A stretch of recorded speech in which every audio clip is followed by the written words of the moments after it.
du lisier sur des départements, du lisier sur des supermarchés, des barrages de tracteurs sur les autoroutes, une balle de foin pourrite défaite dans un McDo.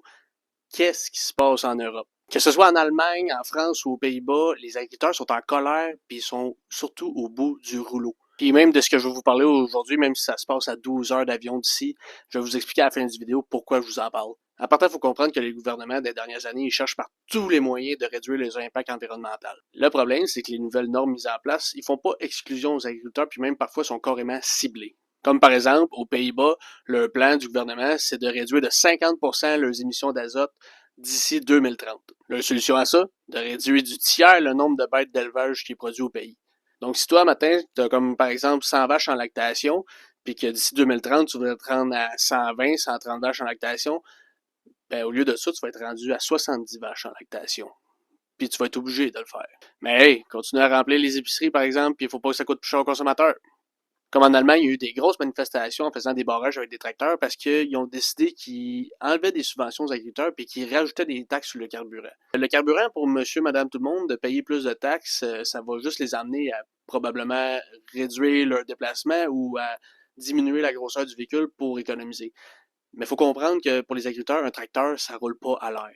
Fait que ces taxes-là puis ces retraits de subventions, ça a ajouté encore une autre couche aux producteurs en Europe. Parce que dans le fond, il faut comprendre que dans les dernières années, en Europe, il y a eu une réforme de la mise en marché des produits.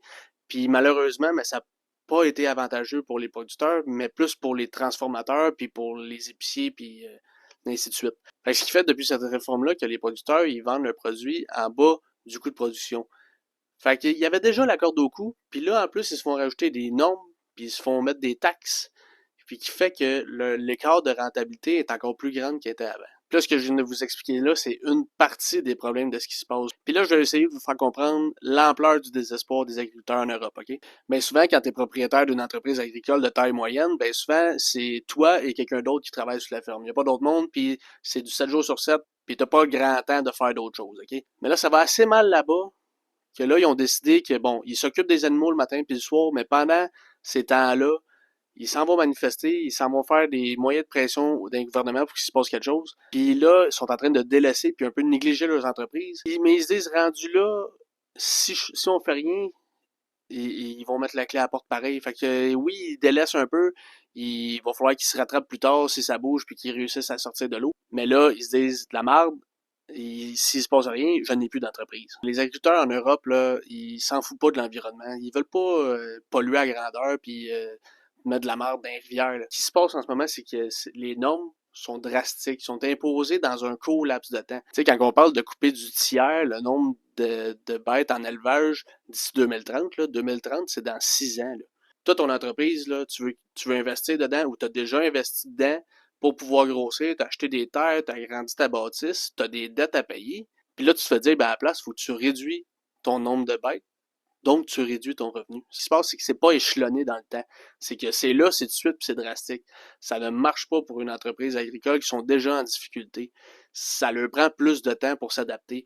Personnellement, étendre du lisier un peu partout, faire du grabuge, bloquer des autoroutes, c'est pas dans mes valeurs, ce serait pas dans mes façons de manifester, mais il faut comprendre que là, ils sont assez au désespoir qu'il faut qu'ils fassent ça. Puis c'est une manière de faire de manifestation, de mettre en grogne toute la nation qui fait que là, le gouvernement, il bouge. Fait que là, pourquoi je vous parle de ça aujourd'hui sur quelque chose qui n'affecte pas directement le Québec?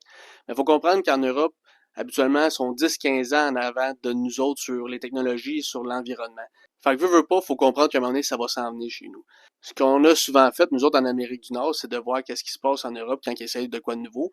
Puis si ça marche, ben après ça, ils l'appliquent ici. Fait que si vous comprenez bien, en ce moment, les agriculteurs qui sont en train de manifester, qui sont en train de mettre des moyens de pression, sont un peu en train de le faire pour nous autres aussi.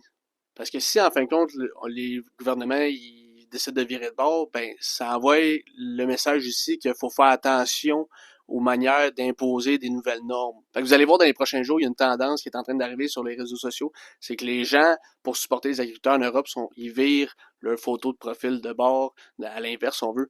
Fait que c'est pour ça, si vous voyez ça, là, c'est pour soutenir les agriculteurs en Europe. Fait que, on vous encourage, si vous nous écoutez dans l'Europe, ne lâchez pas. Les gouvernements sont déjà en train de vérifier, voir qu'est-ce qu'ils pourraient faire pour améliorer un peu la situation. Fait que, je vous dis encore, lâchez pas, puis on se dit à bientôt.